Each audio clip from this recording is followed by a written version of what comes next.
जातक का भाग्य उदय कब होगा, कब उसकी किस्मत जागेगी, आज इसके बारे में चर्चा करने जा रहे हैं। जन्म कुंडली में यदि सप्तमेश या शुक्र 3, 6, 7, 10 और 11 स्थान में हो तो भाग्य का उदय विवाह के बाद होता है। सप्तमेश, सप्तमेश किसे कहते हैं? सप्तमेश कहते हैं सप्तम भाव में जो राशि होती है उसका स्वामी, उसे सप्तमेश कहा जाता है। ज्योतिष के अंदर कुंडली में 12 भाव होते हैं।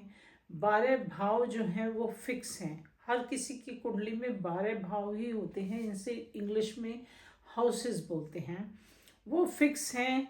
एक फर्स्ट हाउस, सेकंड हाउस, वो उसे बोला हमेशा फर्स्ट को फर्स्ट ही बोला जाएगा। First, second, third, fourth, fifth, ये जो है नंबर, ये ऐसे सभी के कुंडली में एक जैसे चलते हैं। लेकिन इन हाउसेस में जो नंबर पड़े होते हैं वो हर किसी के अलग अलग होते हैं।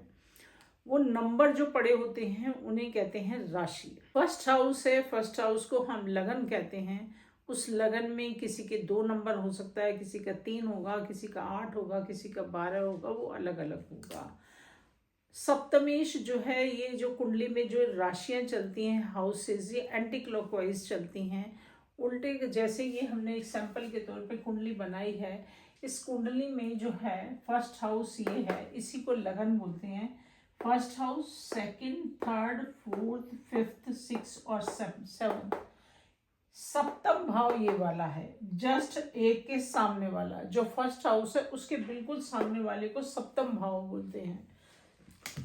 ये जो यहाँ पर 9 पड़ा है, उस आपकी कुंडली में कोई और पड़ा हो सकता है, कोई और राशि हो सकती है।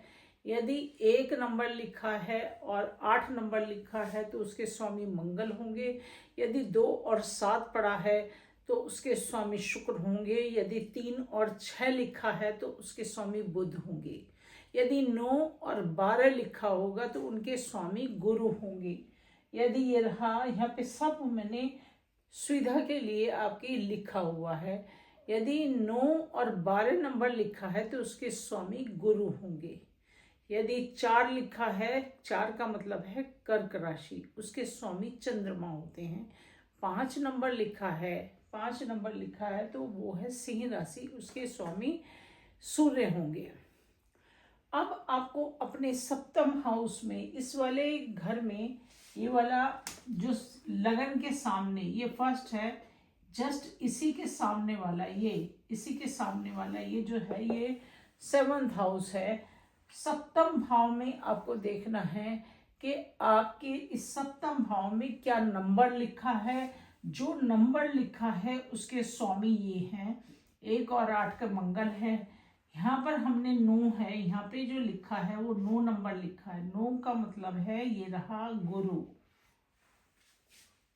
यदि गुरु जो है 3, 6, 7, 10, 11 में आ जाए, ये तीसरा है, ये है हमारा 3rd हाउस, तीसरा, ये है 6ठा 6th हाउस, ये है 7th, और उसके बाद है 10 और ये है 11, जिन पे मैंने टिक मार्क किया है। ये 3, 6, 7, 10 और 11 हाउस में यदि शुक्र या सप्तमेश आ जाएं तो व्यक्ति का भाग्य का उदय विवाह के बाद होता है। आप अपनी कुंडली में जरूर देखिएगा कि आपके सप्तम भाव में कौन सी राशि पड़ी है, उसका स्वामी क्या है, और स्वामी जो है वो 3, 6, 7, 10 भाव में है तो आपका भाग्य उदय जो है वो विवाह के बाद होगा। यदि ये आपकी कुंडली में घटित होता है सूत्र तो जरूर बताइएगा।